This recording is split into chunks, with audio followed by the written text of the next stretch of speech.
A mother wrote to me and she said, quote, "I'm beginning to see how often I have taken my kids' opportunities for learning away from them. Been doing it for a long time.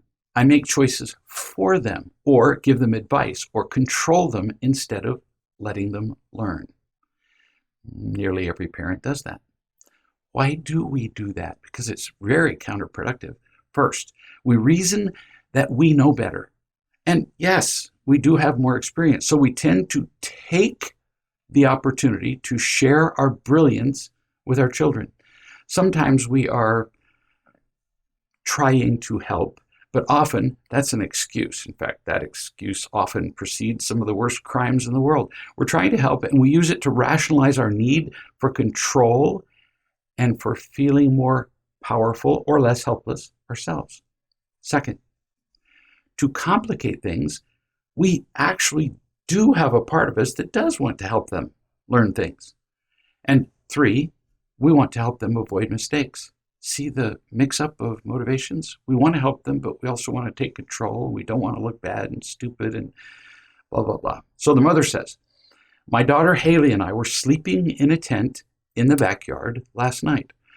Well, cool. At least on the surface, that's a lovely thing to do. We could all learn from it.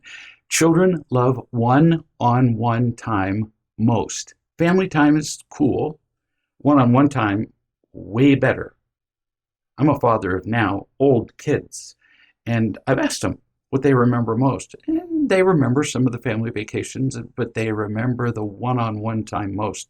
And here you are willing to sleep out in a tent instead of in the comfort of your bed. Precious moments. They bind us together. You continue. "I thought she would be cold late at night. She was short-sleeved and just had her blanket. I was long-sleeved with a thick sleeping bag.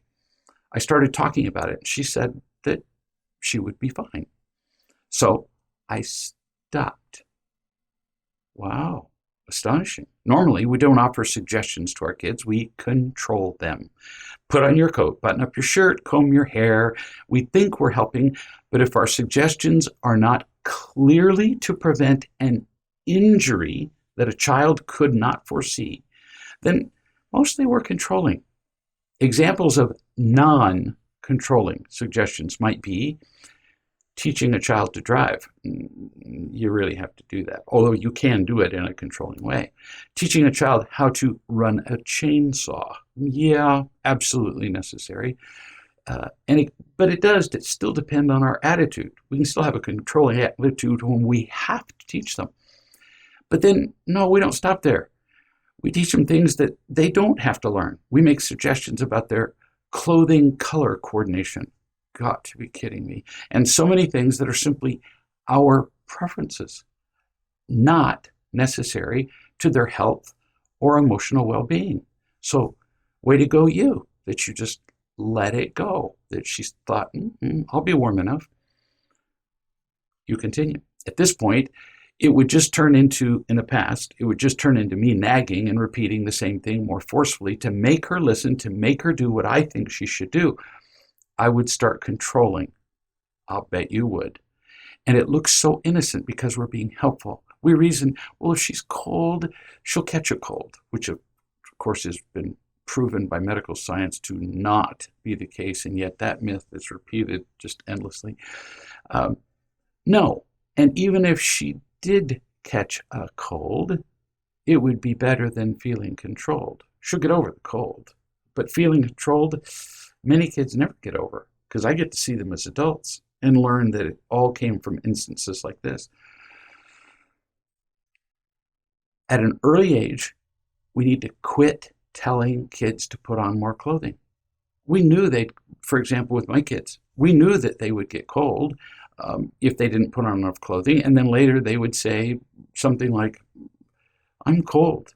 And I would say, "I'm not cold." Anybody else cold? In the car, with their siblings and their mother. And everybody would say, "No, we're not cold." And the kid would figure out it's because he didn't have a coat. As opposed to when he figures it out, he'll remember it the next time. If I say, "Well, should have brought your coat," or I make him take the coat before he goes, he doesn't learn a thing. Promise, they don't. So, Mom continues. She had the information she needed, my daughter. Now she needs to learn from her own experience. If she gets cold at night, if she catches a cold, that's better than me forcing her and becoming pushy and controlling and taking away her ability to choose, which is a kind of violence. Oh, that's really nicely said. Controlling is emotional violence and even violation. Mom says, and she survived the night just fine. Amazing, isn't it? How things in the world really can work out without our controlling every step. Mom, she asked that I wake her up when I get up in the morning. She wanted to come with me. Now, that's just darling. She asked to spend time with you. Even if she were asleep, she wanted to get up for this. Preferring that over sleep. Are you kidding? Treasure these moments. And almost certainly that happened because you're not controlling her like you used to. Otherwise, she'd avoid you. And most kids do. Mom, I planned to get up early and do some work, so I said, "You sure you don't want to sleep longer? You don't have to get up early." And her daughter said, "No, I want to come with you." Beautiful. Now, this is just a minor refinement. You probably could have done without the additional question. So when the kid said, "I want to get up and do stuff with you in the morning," it's almost an argument to say, "Well, you sure?" That's treating her like she's a moron. Did those words that you said, "I want to spend time with you," just accidentally leap out of your mouth? Was it a kind of positive Tourette syndrome? No, you didn't need the extra question and the information, which demonstrated doubt in her ability to make a decision. But it's a small modification. You're doing great here. Mom says, okay, so morning comes and we get up and we go to the kitchen and she's just a chatterbox. Oh, that's a treasured moment. She wants to show me her earring collection. She wants to talk forever. And I realize I'm not going to make a quick getaway from this situation. I could, but I choose not to because I feel that she's trying to feel close to me. This is the gold that indicates that children are emotionally healthy. She's feeling your love for her. She wants all she can get. This is sweet. Mom says, and I realize she's dear to me and I don't want to just get away. I need to do some work though. Usually I would get annoyed. In the past where there was a conflict between two things I wanted to do, like child or work, I would get annoyed at the inconvenience of having to make a decision and having to explain it. Beautifully said. Exactly. We have to make choices all day, and often we feel annoyed at the people who need to be informed of our decision. We want to just do what we want to do. We don't want to explain it, even when it's not their fault. We can get annoyed as a defense. I have to be somewhere else. People often ask me, so when I say I'm leaving, so where are you going? And I say, I have to be somewhere else. That will suffice in 19 out of 20 cases. I have to be somewhere else. Occasionally somebody will push you and they'll say, well, where do you have to be? If it's an adult, I just say, someplace that's not here. I'm not being rude.